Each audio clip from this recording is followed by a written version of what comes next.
Junn jahedaks või? Junn jahedaks, JJ Street. Tere Tallinn.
Meedia.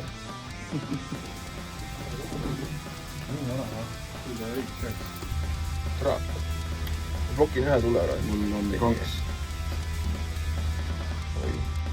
Palju küsimusi tekitab. Intekas ended badly because consensual. See on uniseksualis või? Minega ei kuselda.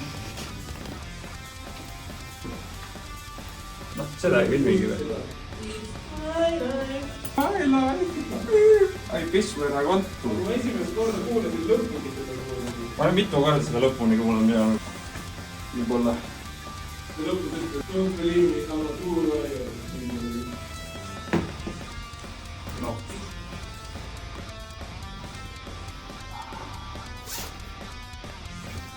Väga hea seanss.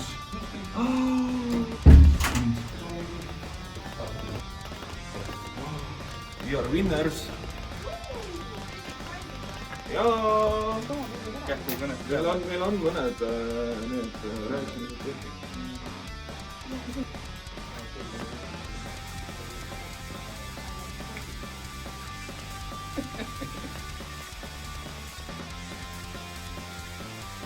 Ja siis panen tuleks kutsu.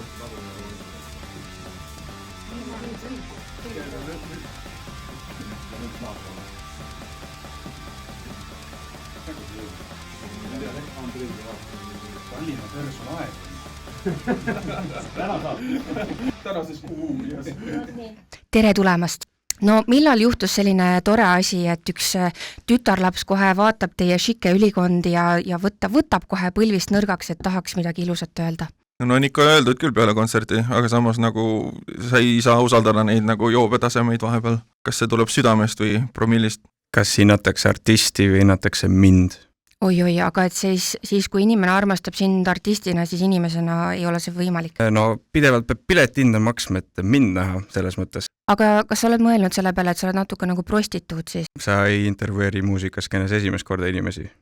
Aga esimest korda prostituuti? Tere, ma olen Reijo ja ma olen teie kohalik prostituut. Aga mida see tähendab, et te olete nuupunk?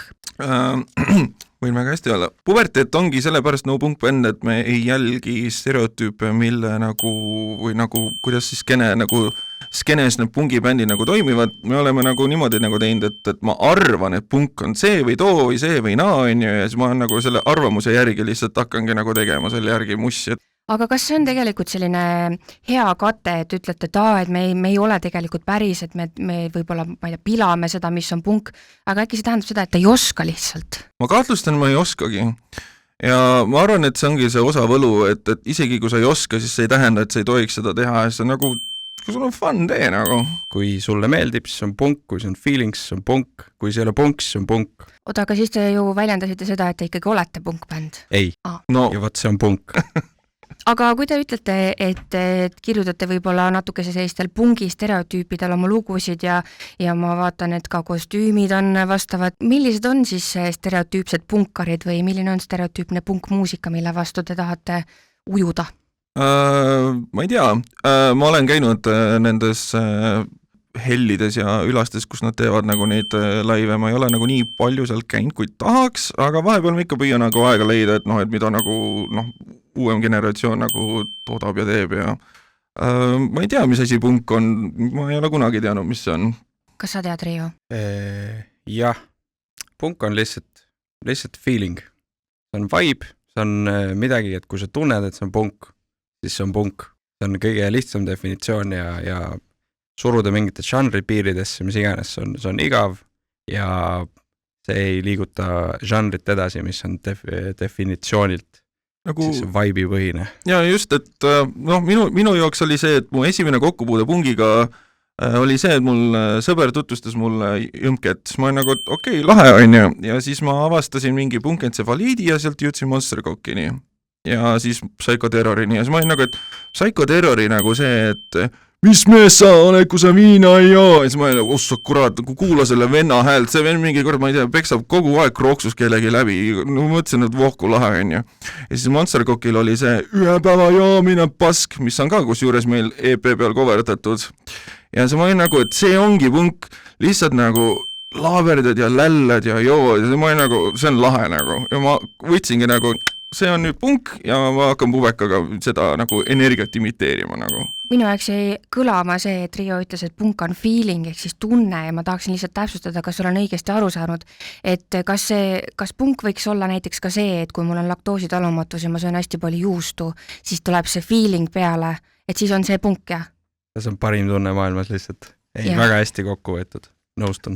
Super. Selle kohta on ka lugu meil nimega Pasanteeria teiselt albumilt. No vot, siis me oleme kõik olnud samas tundes. Sama poti peal, sama tundega. Jah.